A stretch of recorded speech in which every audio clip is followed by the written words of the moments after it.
The knives are out. The legal filings have hit the floor and basically everyone is suing everyone. Honestly, at this point, I might just sue you for just the hell of it. Today, it is time to untangle exactly what is happening with Ashes of Creation and how this entire project imploded on itself. Over the last few weeks, things have gotten incredibly messy. Intrepid Studios was actually supposed to host a live stream on February 13th to showcase the future of the game. But there was a slight problem. Everyone working there was laid off with absolutely no pay and no severance. People have been begging for clarity, but instead of answers, what we have gotten is a mountain of lawsuits and a hell lot of a story. Now, before we dive in, we need like a massive disclaimer. These are freshly filed lawsuits. They only reflect the events and opinions of each specific plaintiff. You have to remember, in a lawsuit, everyone is going to make themselves look like the hero. And the people they are suing look awful. That's how this works. We are not discussing proven reality today. We are discussing allegations. Let's start with the staff, because honestly, this is the most clear-cut piece of legal action on the table. As of early February 4th, laid-off developers filed class action lawsuits arguing that Intrepid Studios broke the WARN Act by issuing notices and then immediately firing everyone. They are rightfully demanding their unpaid wages, their severance, their lost 60 days of notice, and a ruling that the layoffs were straight up illegal. The big question is, who is actually responsible for paying them? And that is where we wade into the murky waters of everyone else's lawsuits. On February 9th, a company called TFE Games Holdings LLC sued Intrepid Studios creative director and former CEO Steven Sheriff along with John. TFE now officially owns Intrepid and the assets of Ashes of Creation, and they claim Sheriff has actively withdrawn company documents, passwords, and a lot more. According to TFE, this lockout is a breach of his fiduciary duty, and they claim that this is the exact reason why the staff haven't been paid. They quite literally cannot access the funds. But it gets crazier. TFE alleges that Sheriff did not warn the board about a $3.5 million credit claim tied to incoming Steam revenue. Furthermore, out of the $130 million raised for Ashes of Creation, the lawsuit alleges that between $10 to $20 million are unexplained, unrecorded misappropriations. The filing points to some very wild loans, about $362,000 to Sheriff, $6.7 million to his husband, $4.86 million in undocumented personal transfers, and $8.5 million used to purchase a property that was later sold without the loan ever being repaid.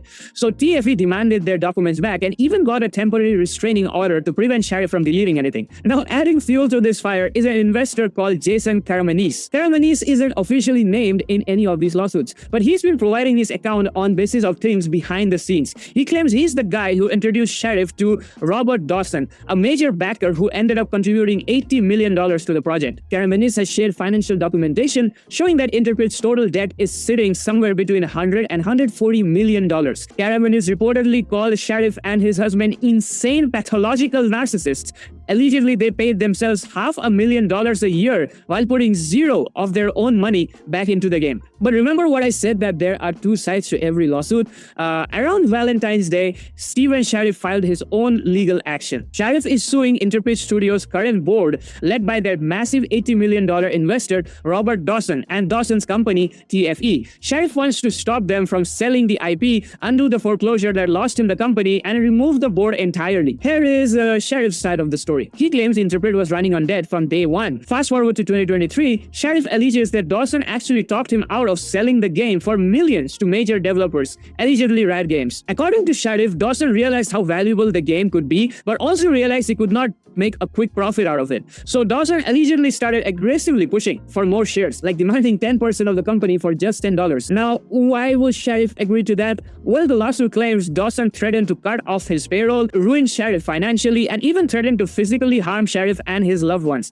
Sheriff claims this caused an extreme health crisis, including acute kidney failure and vision loss. Well, that is some incredibly dark stuff. Sheriff claims that by May 2024, Dawson effectively seized control and forced Sheriff's husband off the board, and by September, Dawson was on the chair. And here's the alleged master plan. Sheriff claims Dawson deliberately engineered a financial default so that his company, TFE, could seize the assets he had secured his debts against. Dawson's supposed plan was to foreclose, lay off most of the staff, and quietly finish the game by September 2026. But Sheriff claims he spoiled his plan. On January 15th, Sheriff told their bank what was happening, causing the bank to issue a default statement. The assets went to TFE in a private sale. The warrant notices went out on January 31st, years, and the staff were axed just days later. Adding insult to injury, Sheriff claims a $5 million payment from Valve from Steam's early access sales was intercepted by the bank because Dawson didn't control those accounts. So let's zoom out. The only common thread here is that Intrepid was a company frantically wheeling and dealing just to keep the lights on the right until the bitter end. From the investors' framing, they are the heroes trying to salvage a game from corrupt founders who were siphoning off funds for real estate and lavish lifestyles. From Steven Sheriff's perspective, he is the tragic victim of a hostile, abusive group of investors who schemed for years to steal his life's work at the expense of the devs